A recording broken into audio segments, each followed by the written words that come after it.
नमस्कार, आप देख रहे हैं डायनामाइट न्यूज। मैं हूं रोहित गोयल। देश के सबसे चर्चित क्राइम शो डायनामाइट अलर्ट में आप सभी का स्वागत है। देश की राजधानी दिल्ली, जहां सरकार और पुलिस दोनों के द्वारा दिल्ली वासियों की सुरक्षा को लेकर तमाम दावे किए जाते हैं, लेकिन इन सब दावों के बावजूद भी दिल्ली का क्राइम ग्राफ लगातार बढ़ता जा रहा है, जो लगता है दिल्ली पुलिस या किसी सरकार से संभलने वाला नहीं। ताज़ा मामला है दोस्ती, मर्डर, किडनैपिंग का, जहां एक नाबालिग छात्र का सरेआम अपहरण कर लिया जाता है। अपहरण करने के बाद 10 लाख की फिरौती मांगी जाती है और फिरौती ना देने पर दिल्ली पुलिस को बताने के बावजूद छात्र की निर्मम हत्या कर दी जाती है। मामला दिल्ली के वजीराबाद इलाके का है, जहां 15 साल का वैभव 9वीं क्लास में मुखर्जी नगर के एक स्कूल में पढ़ता है। संडे की रात उसने अपने घर वालों से कहा कि वो कुछ देर में बाहर से खेल कर वापस आ रहा है, लेकिन काफी देर होने के बावजूद भी छात्र घर वापस नहीं लौटा। छात्र जब 2 घंटे तक घर वापस नहीं लौटा तो माँ बाप की चिंता बढ़ी।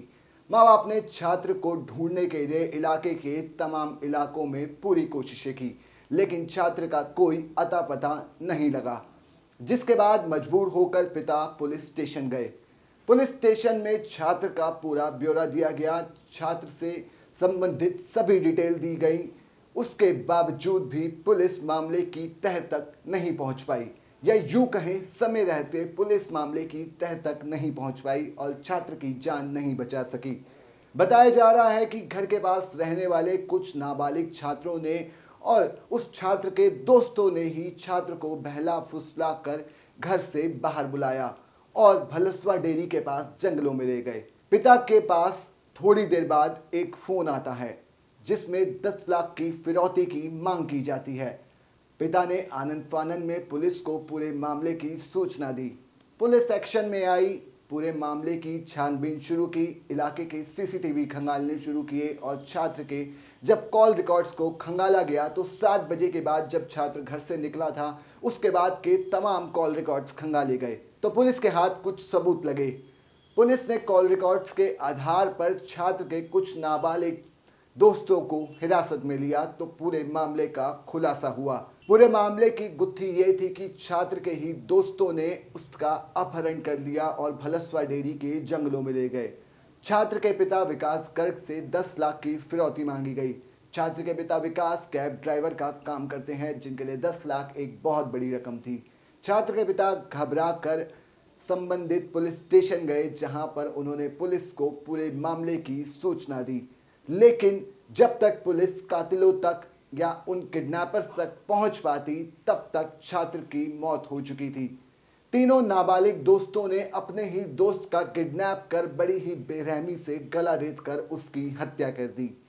हत्या की पूरी कहानी और किडनैपिंग की ये पूरी कहानी, ये दास्तां आपको छात्र के पिता विकास गर्ग की जुबानी सुनवाते हैं। हमारे आस पड़ोस के ही, ठीक है, कल उठाए थे वो। उसके बाद में 1:30 बजे मुझे फिरौती के लिए फ़ोन आता है। 1:40 पे 3 लाख रुपए का इंतजाम कर ले, 3 दिन का टाइम है, नहीं तो तेरे लड़के टुकड़े टुकड़े कर देंगे। तेरा लड़का अभी तक ठीक है और सही सलामत तेरे घर पहुँच जाएगा, पुलिस को इन्फॉर्म करिए मत। चलो जी, मैंने पूछा उनको लेके कहाँ आना, तो उन्होंने मेरे को इतना कहती फ़ोन काट दिया। फिर कैमरे वगैरह सब चेक हो रहे थे, तो आज फिर पुलिस ने 3-4 लड़के, मतलब टोटल 8-9 लड़के हुए। उसमें से सबसे लास्ट लड़के वो जिसको उठाया उसको पकड़ के जो भी करा उन्होंने, ज़्यादा उस लड़के ने अपना जुर्म कबूल करा। उसमें से जो कल लड़के थे उन 2 लड़कों ने हाथ लगाई। टोटल जब 3 लड़के हो गए। उसके बाद में 5:45 मिनट आई, आपका फ़ोन आता है मेरे पे, वो मुझे भलसवा झील के पास बुलाते हैं कि इधर आ जाओ, कुछ काम है। मैं और मेरी वाइफ चले जाते, वहाँ जाकर पता चलता लड़के की इतनी बुरी हालत कर रखी है, चक्कू ऐसा मार के गला काट रखा है, पेट में चक्कू मारा, पीछे कमर में चक्कू मारा के। 3 दिन से लड़का वहीं पे, जब से लेके गए संडे से, वहीं मार के डाल देते उन लोगों ने। लड़के की उम्र कितनी थी? लड़की की उम्र 15 साल की। पढ़ाई कर रहा था? 9th क्लास में पढ़ता है। 9th क्लास में। और मारने वाले दोस्त ही हैं? हाँ, सब यार दोस्त ही हैं। उसके बाद में 8:30 बजे मेरे बेटे का फ़ोन आता है, 8:35 पे, पापा 20-30 पेटीएम कर दो। मैं बोलता मेरी पेटीएम मेरी, आप अपनी पेटीएम में कर लो, मैं आपको आके कैश दे दूँगा। उन्होंने बोला ठीक है। उसके बाद में जो इतना टाइम हो गया, कोई 15-20 मिनट के लिए बोल के गया था, 1 घंटे से ऊपर हो गया। तो उसके मैंने 9 बजे करीब फ़ोन चालू कर दिया करना। पहले वो मेरा फ़ोन काटते हुए, फिर मैंने सोचा मेरा फ़ोन काट रहा है, तो पड़ोसी को फ़ोन से बुलाया तो फ़ोन पड़ोसी लोगों ने एक बैल जाती काटने लगा, एक से मिलाया, दूसरे से मिलाया, तीसरे सबका मुँह काटने लगा। 9:21 उसका फ़ोन बंद हो गया। उसके बाद में 9:35 जब मैं जॉब पे से घर आता हूँ तो मैंने इसकी वजह से मैंने बताया ऐसा चाहता हूँ, मैंने फ़ोन लिया तो फ़ोन स्विच ऑफ। मैंने सोचा चलो यार दोस्त का हो गया, जान पूछ के स्विच ऑफ कर, बैटरी खत्म हो गई, लेट हो गया इसलिए कर दिया होगा। आ जाएगा आधे घंटे में। और 11 बजे तक देखा, उसका इंतजार करा, घूमता रहा, देखता नहीं। 11 बजे बाद में उसके फ़ोन मिलने चालू कर दी। कुश्ते वगैरह पे जंगल वगैरह में घूमने चलो, 1:30 बजे तक जब फ़ोन मुझे नहीं मिला, उसके बाद मैंने पुलिस को रिपोर्ट लिखवा दी। वजह थाने में जाकर उन्होंने मेरा बयान जो था वो सब लिख लिया। उसके बाद बोला उन्होंने सुबह आ जाना। सुबह मैंने 112 पे कॉल करके मैं चला गया। 112 पे कॉल करके गया तो फिर आईओ साहब से मेरी बात हुई, आईओ साहब से बात हुई, एएसआई से बात हुई, सबसे बात हुई, एसएचओ से बात हुई, एसीपी से बात हुई। सबसे बात होकर के बाद में एक्शन लिया गया। उसके बाद में उसके सीडीआर वगैरह जो निकाली, उसमें जितने भी लड़के को कॉन्टैक्ट थे 7 बजे के बाद में किससे क्या क्या कॉन्टैक्ट हो या उस दिन के अंदर जिससे भी क्या टोटल हुआ, सबको पुलिस ने देख लिया और कैमरे वगैरह देखने चालू कर दिए। उसमें से 4-5 लड़के उठाए हमारे आस पड़ोस के ही। वहीं छात्र की मौत के बाद परिजनों में कोहराम मच गया। छात्र की मां रोते बिलखते हुए मीडिया के कैमरों के सामने अपने बेटे के लिए इंसाफ की गुहार लगा रही है और नाबालिग आरोपियों को कड़ी से कड़ी सजा दिलवाने की मांग कर रही है। पीछे गली के पता नहीं बच्चे से क्या वैर गाड़ा है, मुझे नहीं पता।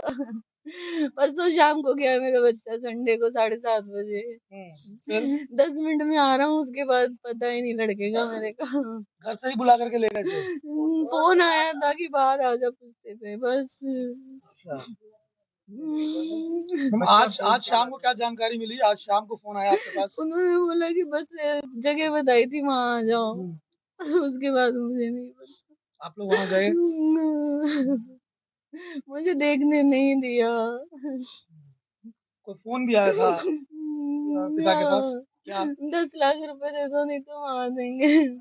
आधुनिक पुलिसिंग, क्राइम कंट्रोल और दिल्ली वासियों की सुरक्षा के तमाम दावों के बीच एक छात्र की निर्मम किडनैप करके हत्या कर दी गई, जिसने देश की राजधानी दिल्ली में दिल्ली वासियों की सुरक्षा को लेकर कई सवालिया निशान जरूर खड़े कर दिए हैं।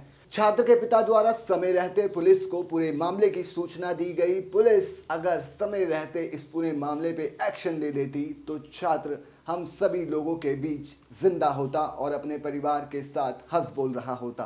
पुलिस की नाकामी कहें या प्रशासन की खामी जिसने छात्र की जान ले ली।